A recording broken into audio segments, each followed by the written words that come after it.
I thought I would die. I was so mortified that I had let them down. They had contributed so much, worked so hard, given and given, and did not have the ability to share their story.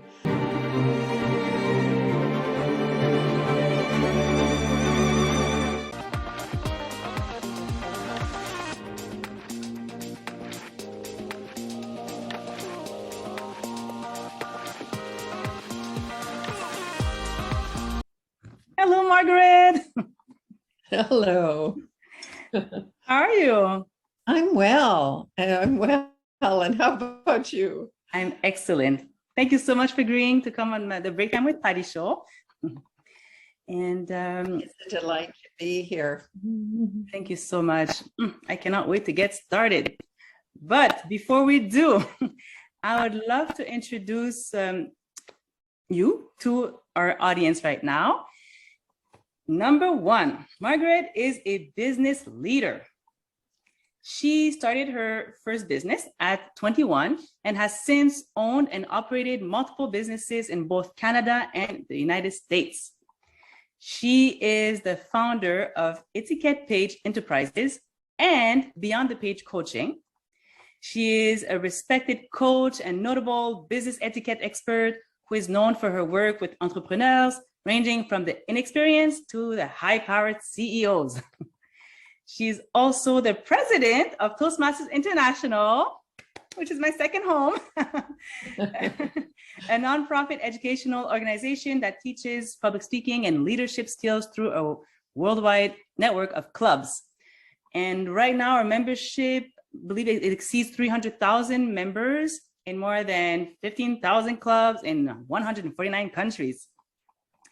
In 2008, Margaret was nominated for the prestigious RBC Canadian Women Entrepreneur Trailblazer Award. Number two, Margaret is a master communicator. She has been a Toastmasters member for over 2 decades, since 2003. She is also a distinguished Toastmaster, which is one of the highest distinction a Toastmasters member can obtain. Number three, Margaret is an executive coach. She holds multiple coaching and protocol designations, including those from the Protocol School of Washington, Coach U, and the National Association of Parliamentarians, just to name a few. And she has spent the last few decades empowering leaders, teams, and individuals with the essential skills to be more professional and impactful through individual coaching, keynote presentations, and workshops. Number four, Margaret is also an author. She has contributed to Blueprint for Success, a book featuring chapters by Stephen Covey, Ken Blanchard, and other business experts. She is also the author of Power of Polite, an etiquette guide, and the Finding Happy Planner. Finally, number five, Margaret is a woman on a mission. Her passion is helping others discover their confidence, step into their full potential, and harness success. I've talked enough. I need to give you an award right now, just get it with Verity. So let's get started. Margaret, can you please tell us a little bit about young Margaret and what it was like to be in her shoes growing up as a child or a teenager, please? Thanks for that question, Patricia. My parents were immigrants and they came from Europe after World War II. And I lived in a community in Calgary, in the southwest of Calgary. And I felt that I was a little bit of an outsider because my parents were immigrants and nobody else's parents were immigrants. So often there was a little bit of difference between the way my family did things and the way other families did things. So I didn't always feel like I fit in. And of course, my parents had heavy accents at that time, and other parents did not. So it was really finding my way of who I am and being okay with being different at times. So that's what I would say my early childhood was about, finding out who I was and how I fit into this world. Wow. Yes, I totally can relate to that since I'm a child of immigrant too. Yeah, And you just you have to come to some terms with that, right? Of being same and yet so different in so many ways. I yeah, think it makes us strong too, and that we don't have to be like everyone because there's some things that we just can't be like everyone, and that's okay. yes. So would you Mhm. say that you were shy then growing up? I was not a shy child. I was not a shy child. I had two older siblings, but I think my mother was a stay-at-home mother, and she did not learn to speak English until she had been in Canada for a long time. And so often I or one of my other siblings would have to fill her in on what was being said, what if we read material, if it was on TV. So I think that helped me be a little bit more courageous, is that I was leaned on as a child for information or for understanding. And that helped me have a little more courage, maybe a little more confidence than I ought to have had, but it turned out good. Oh, yes, yes, it did. Great. So, what field of study did you choose? Because my daughter's in the middle of figuring out what she'll do with her life. Like, what did you choose to study in at that when you were a teenager? Well, originally I was going to be a lab technician. I thought that was very fascinating, but I ended up, I can get goosebumps from good business ideas. If I hear a good business idea, I just so excited. And of course, when you're developing and creating your own businesses, it can be very stimulating. I can wake up at 3, 4 in the morning and jump out of bed and want to get to work building and creating something. I like to make the distinction between a business person may be good in a certain field, and then they develop a business around that. But an entrepreneur, in my definition, not a dictionary definition, but an entrepreneur is someone who's in the business of being in business. So there are multiple interests, multiple ways of investing. And so you need to treat them very differently, because a business person, just needs to learn different aspects of the business. But an entrepreneur, you have to keep them focused, because they are all over. They have 5, 6, whatever, how many business. And so it's about focus. So that's what I would have to say my early business career was about. Constantly, how do I stay focused? Because I'm so interested in so many things. Yes, I'm suffering from that in the moment, but because everything is an idea for me, like for content. Like, oh my God, I need to do an interview about this. I need to do this with my daughter, with this other person. So I have to always try to bring myself back to like, no, Patricia, you cannot do everything. Calm down. So, and my mother, I have a huge, my family is very entrepreneur by nature. So I totally understand how I get you. And I call it our oh shiny moment. Oh shiny, there's something shiny we have to go explore. absolutely. And so what was the turning point then that made you decide to go visit the Toastmasters Club for the first time? Oh, I had several spaces where I ought to have gotten to a Toastmaster club earlier.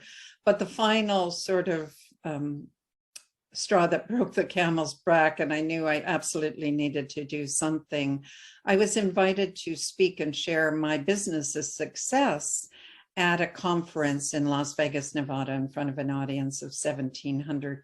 I couldn't even begin to imagine how I could do that. So I immediately, when the people called me and requested that I do that, I said no, and I put it out of my head totally. Several months later, there I was with the managers of my stores at that conference, and the persons whose stores came second to ours being number one in the Southwest region, which was Arizona, Utah, California, and I think Oregon. But anyhow, he went up on stage, and my managers looked at him and they looked at me, and I thought I would die. I was so mortified that I had let them down. They had contributed so much, worked so hard, given and given, and I did not have the ability to share their story. Up to that point in time, I realized public speaking would make a significant difference, but I thought I was only limiting myself. But when I realized I had let these team of people down, I absolutely knew I could not sit anymore and just be comfortable in not doing that. So I had to find a way to find the courage to walk through the doors of it. And it still took me 2 years.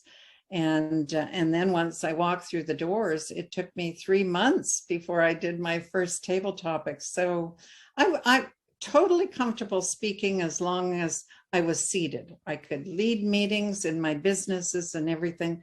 But for whatever reason, as soon as I was standing up in front of an audience, that was, anytime I had, my voice would quiver and quake. And so I eliminated that. I'm not designed for that. That's not who I am. But having to find a way to overcome that. And thank goodness Toastmasters is there to help me and help so many others. Oh my God, I'm getting goosebumps with this story right now.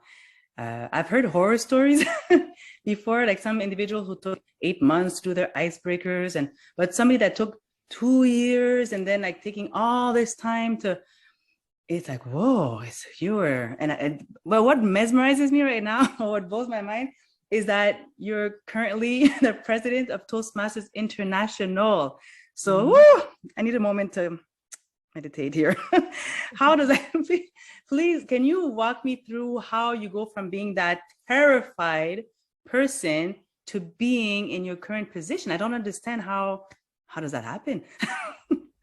Great support from people and great nudging from people, on and on. My first big sort of nudge was I had been a member of the club for about 18 months, and the club president phoned me up and asked me to moderate a federal debate in the senior center. And so my mind, what a senior center was similar to where my mother-in-law was. And in the afternoon, they all took naps and there wasn't anyone really in the family room. So I just pictured this very small group of people, 8 or 9 people, and then the candidates sharing their stories or their thoughts and why they would like to be elected. And so I agreed to do that only because all the club officers were going to be out of town. It was the May long weekend. And, the president had asked, and I thought I owe a lot to the club because already how I'd grown. Well, when I went to that event 6 or 8 weeks later, whatever it was, oh my goodness, there was seating for 300 and there was a mobile TV unit. And I lived on the Sunshine Coast, and that's where the club was. If I could have gotten out of that any way, I would have. I had no idea that there was going to be that much interest and that there were that many people. And I didn't know that it was going to be televised across the country. But quickly, when I came in the room, an elderly woman walked up to me and she handed me a piece of paper and she said, "This is what I'm going to ask the candidates." And it was a page and a half. And by then already, being a year and a half in Toastmasters, I realized a page and a half that's a 7-minute speech. That's not asking one question for table topics. So I was able to give her some guidance. I said, "Ma'am, you will not have that much time. You'll have 30 seconds to state your name, where you're from, and your question." And thank goodness I had all this Toastmaster experience, and all of a sudden in my head, I started calculating out how many candidates, how many minutes of response, of opening statement, closing statement, 90 minutes. But once I got that it wasn't about me, and just do the work that I had been trained to do from leading club meetings and watching club meetings and even going to a area contest or two. Just do the work and get over yourself. It's not about you. And that's in fact what happened. The press that was there, the TV mobile units, they don't care about the MC or the moderator of the debate. It was all about the candidates, thank goodness. But out of that huge leap, and if I could have gotten out of that in any way without letting my club members down, I certainly would have. But it was one of those forced learnings. And after that, the cable TV station invited me to come in and do other interviews, shows for them, eventually produce some shows for them.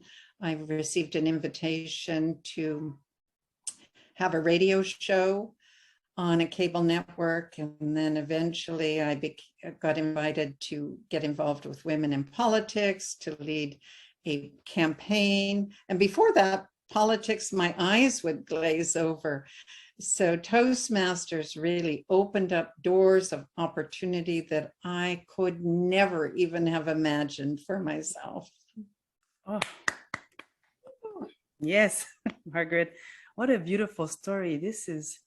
And people, but the reason why I'm even doing this, why I even have a YouTube channel dedicated to public speaking, is that people don't realize the impact. They think, oh, I don't want to speak in public. I don't want to prepare speeches or lead meetings, but it's so much more. It's helping us find our voice. And it helps. I joined Toastmasters in May 2021. I'm just getting started, and it's changed my life. Like, I would never be like the confidence it gave me in my personal life, in my professional life, in meetings. I'm saying yes to opportunities that I would have never said yes to before. My bosses come to me because they're seeing, I still have a long way to go, but I'm not the same person I was in May. Like, I was stuttering, speaking too fast. Like, this is like divided by 10, how I used to speak before, and with no structure, all scattered. And now I'm so much better, and I cannot wait to see where I'll be next year, if I get to still be around, or in 10 years. But anyway, at least I have something to look forward to. If I can sound like you in a few years, I'll be very happy. With my own voice, but like as eloquent as you, that would just be phenomenal. Oh, thank you. That's very kind of you. Yes. But really, it's about the people that keep nurturing you in Toastmasters. Mm-hmm. Our past international president, Dilip Abasakra, he has stated, and I love the statement, so I picked up on it. He said the difference between Toastmasters and other organizations is there's always someone to hold your hand in Toastmasters and walk beside you. You don't have to do anything by yourself, and there's always someone to let you know what you did well, and here's possibly some other things that you could do to improve. So that's magical to have that kind of a support network. Yes. Mm-hmm. And yes, I see it like it's like a family. It is. We have clubs for anyway. I always we always recommend individuals to go visit many clubs before they commit, and I did that. I visited 5 clubs before I committed to mine. Actually, my club was like the second one I visited, but I kept visiting a few more. I knew they were it, but I just said, just in case. I don't know what I don't know. So Toastmaster.org, that's where you go verify. There are clubs everywhere in the world. I can literally connect in a place in Saudi Arabia, and India, and France, in any country. And we're welcomed everywhere we go. So it's a huge family of 300,000 people, but that they're like-minded, I guess, in the sense that they're prepared to come out of the comfort zone to become better, you know, and in a supportive and loving environment. And of course, it's not perfect. Like, nowhere is perfect. You can go in anywhere on earth. There's always some issues, but we just come together, and we just want to be better. And it's just a phenomenal place to be. So thank you for keeping for holding the fort, because it's thanks to you that I was able to find my place here. But you do bring up a point. You know, people come to Toastmasters because they want to make a difference in themselves, difference in the world. And that's what we're here for, to help people make a difference in the world, make a positive difference. But some of us do have to stay behind and make sure that the organization continues to grow, to provide that space for others that come after us to grow and learn. Yeah. But we do want you to take what you learn and make a difference out there, positive difference. Yes. And also, one thing I'd like to mention, because one of my huge like my huge desire in life or mission is to help women in need. Okay. And when I say women in need, I mean the women that don't love themselves, they have low self-esteem, and they're abused, they're victims of abuse most of the time. So I would like to just empower, like give them tools so that they can be empowered. And what helped me, because I was that woman before, and I want them to understand that Toastmasters, and I know whenever I talk about Toastmasters, it sounds like I'm getting paid for this, but I'm not. We are a nonprofit organization. Okay, so that's how passionate I feel about it, because that's how I found my voice. You know, like, anyhow. So I feel like if they just tried as an observer, you don't have to become a member, but you don't know what you don't know. So just come visit as an observer. And what it does, it gives you the strength. And let's say you've been tolerating abuse by whoever in your life, even at work. Some people are being literally abused at work. That you join Toastmasters, and then you start week by week, you start getting comfortable and speaking up, and that's when you can use that confidence to go and, because we don't come at Toastmasters to speak at Toastmasters. We come to Toastmasters so that we can do other stuff, move on with whatever we want to do with life. So you can use this as a weapon to go help you and fight, you know, your bullies or whoever. So that's why I feel very strongly about it, because it's more than just a place where we talk. You know, it can change your life. It could save your life too, actually. And sometimes the bully isn't out there. Sometimes the bully is in here, right? That we're so hard on ourselves. Often many people are hard on themselves. And I think psychologists indicate that 70% of people have, or 70% of the thoughts we have are automatic negative thoughts. So I remember a beautiful story from a member who shared with me. She had lost a child due to a crib death, and she was, so hard on herself and just isolated herself and was ready to commit suicide. And then someone invited her to a Toastmasters meeting, and she said that created this window of opportunity for me to see the world through different lens. And now she's, a beautiful, beautiful woman, a beautiful leader in her part of the world. And she said, thank goodness someone invited me to a Toastmasters meeting. Amen. Yes. Oh, wow. Yes, I believe that. Absolutely. And I suspect we have thousands or hundreds of thousands of other stories just like that. And yes, that's true. So since you were so terrified of public speaking, because I think terror is the right term, and it actually reminds me of family barbecues where I didn't even feel like, it's somebody's birthday or there's an event and they say, oh, Patricia, say something. I would always conveniently disappear with like my heart beating in my chest, and I thought I was going to like faint I just always got out of it. So just the thought I could picture myself when that feeling that you had of mortification, where you just couldn't do it. Anyhow, what would you like to tell someone right now who's watching us, who's at the same level or even less than what you were, okay, and is extremely even camera shy, because some people forget talking in a crowd. They can't even come in front of a camera. We live in a virtual world, and they're incapable of speaking. What would you like to tell them right now? Just come and explore, come and see what it's all about. Be open to learning. Come to a Toastmasters meeting. It doesn't matter what day of the week you have spare time, what hour of the day. We have meetings all over the world, every hour, every day. And there will be a place that you will feel welcome and nurturing, and a place for you to grow and learn. So do take advantage of that. You will, like Patricia and I, be able to step into your full potential and find your voice. And what greater gift can you give somebody than that?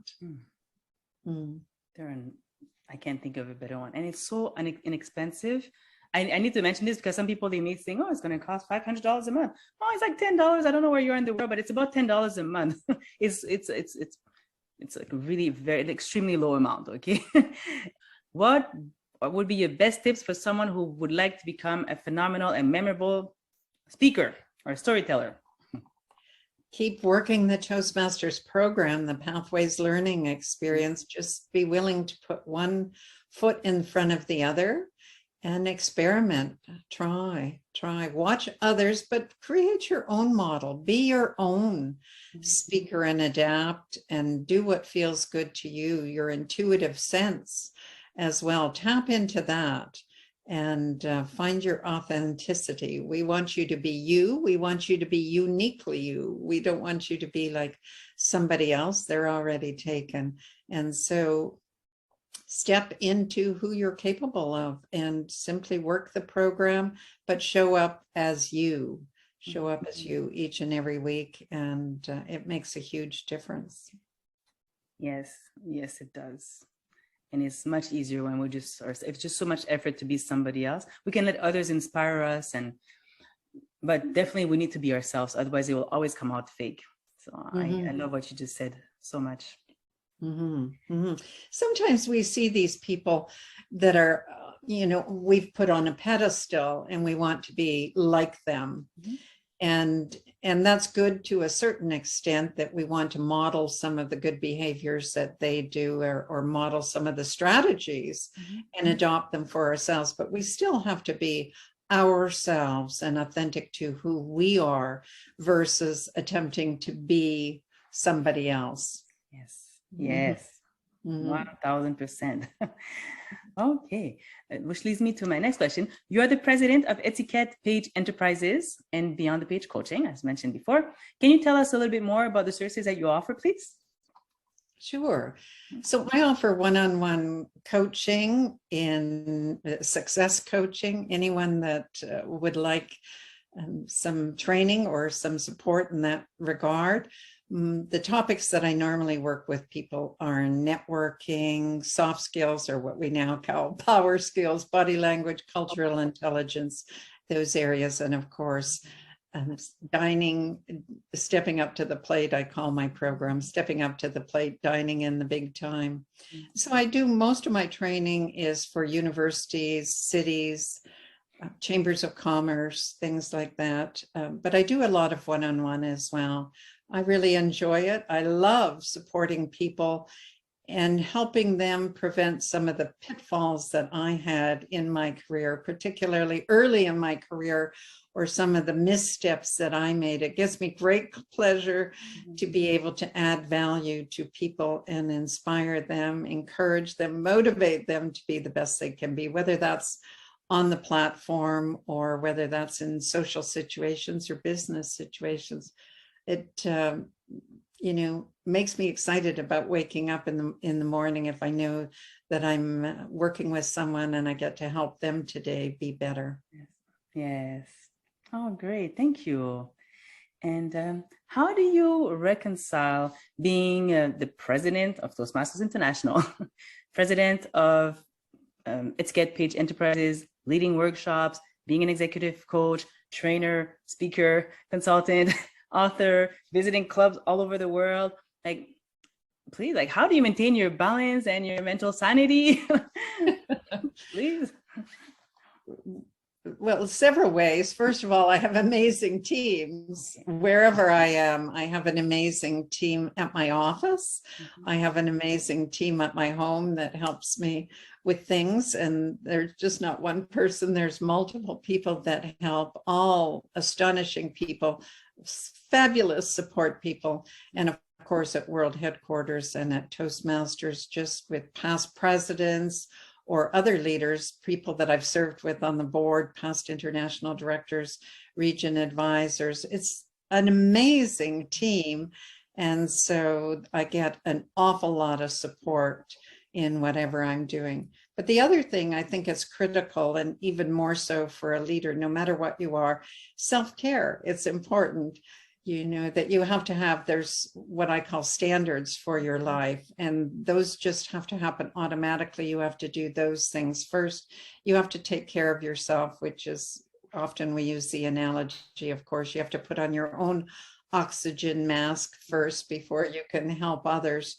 And we've certainly learned that during the pandemic, the last couple of years as well. It's, if a leader is not taking care of themselves, crisis is sure to be nearby. So it makes sure you must take care of yourself. And I have 7 standards that I use around that. Other people have others. It's, about meditation, exercise, hydration, sleep, those kind of things, learning. Yes. Yes. Yeah. Oh, that's wonderful. Yes, me too. Yes, journaling, reading, everything. But just staying grounded, it's necessary. Otherwise, but yours, yes. So it's nice to know that you have support so that you're not on your own. Because yes. And you're also a family lady. You're a mother and a grandmother. So that must keep you very, very busy as well. It does, but it's interesting. This last week, I was delivering some training for a university class and they were graduate students already in a business program. And I was using references, and some of the people age group was about 25 to 35. And I used the reference of James Bond, and some of them were not familiar with James Bond at all. So I realized I had to switch gears, and I thought, okay, what would my grandchildren? They're not that old. They're not at the 25 to 35, of course, but I had to think of who are their heroes, who are their up and coming. So it made me think of Ryan Reynolds. And so what I'm saying is it keeps you young when you're associated with your children or your grandchildren, and you're involved in their lives, and you're doing things, keeps you contemporary and in areas that you may not be, based on your career or your contribution life, you may not have those kind of understandings. So it really enriches who you are when you extend beyond just what you're interested in. Absolutely. And by the way, I wouldn't know how to work social media if it wasn't for my daughter or my stepdaughter, because everything, a story, how to what is that like they literally, I was like a dinosaur when they were teaching me everything I know. Social media I was a phone call or asking somebody to help me out. What is this? What is Snapchat? What's TikTok? I sound like a grandma myself. I'm not there yet. Okay. What is the next step for Margaret Page? Well, there's a long time on the journey when you raise your hand that you're willing to run for second vice president. Then there's a 5-year journey. And this year I'm president. Next year I'll be immediate past president. And then the following year I'll be on the International Leadership Committee, and I will be the chief judge for the World Championship of Public Speaking. And then the following year I'll become the chair of the International Leadership Committee. So there's a long journey ahead still of 3 or 4 years, but of course I'm exploring other things. We've created a women's group here in Canada of women that are presidents of international not-for-profits. So there's 4 of us, and how we can support women to make a difference around the world. We'll be working on that, and I will probably be producing a new book. But an area like you, I am also intrigued, not necessarily so much with social media, but I'm fascinated with telling stories through short movies. So I may go back to university and take video production. I'll have to see how much extra time I have in the next couple of years. Oh, that sounds fascinating. I'll go watch it. Whatever you produce, I'll go watch it. Thank you. That's kind. Yes, and the book too. I'll be buying the book as well. Thank you. Wonderful. So if someone in the audience would like to know more about you or connect with you, what is the best way? Sure, they can connect with me through Toastmasters. If it's a Toastmasters request, then my email is mpage@toastmasters.org. So mpage@toastmasters.org. And if it's on my professional level, then or request for me professionally outside of Toastmasters, my website is margaretpage.com, and they will have access to getting a hold of me or booking a discovery session, whatever the case may be. Wonderful. Thank Oh, you. thank you so much. Thank you. Let me share my main takeaways. If ever you have a fear of public speaking, come and explore. Come, just take a look. You won't die. We don't eat. Next thing, pathways. If ever you're a Toastmasters members, you want to become a better communicator, just join the Pathways program if it's not already done. If it's already done, do another one. We have so many of them. And also, whatever it is that you're doing, make sure to prioritize your health, self-care. Please do take care of yourself so you can take care of others. And yes. Build a good team. Build a big team around you. Build a good team around you. Yeah. Build an army. Yes, yes. Build an army. Get some help because you're not alone. Surround yourself with good people as well, because you said that they were the best team everywhere you are. So, Are there any parting words or story you'd like to share with us, Margaret? Well, just to wake up each day with joy in your heart. I like to use the acronym of MAGIC, MAGIC, which is moments of awe and grace I see. So every day, look out for those magic moments and then just hold them inside of you and have a glad heart when you do things.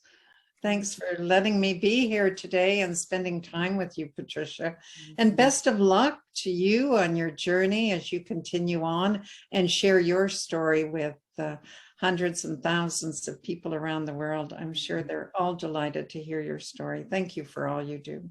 Thank you. I'll keep working at it. It's a work in progress that I plan to never finish because I think it's like a never ending thing. I think you'll be Toastmasters for life. I'll be a Toastmasters for life. No matter what, I think it's always in us. And it's such a wonderful organization. Thank you so much for taking the time out of your extremely busy schedule, Margaret. I knew you were a phenomenal lady when I started doing my research and everything I see about you, but just this moment, this time I spent with you, like I love you. I love you so much. Thank you. I love you too. Thank you. And at home, thank you so much for watching. And if it's not already done, don't forget to subscribe and press on the thumbs up and leave comments. Let us know what resonated the most with what Margaret just said. And I will leave you with this. The power of your voice can change the world. Find it and use it. See you in the next video. Bye. Bye.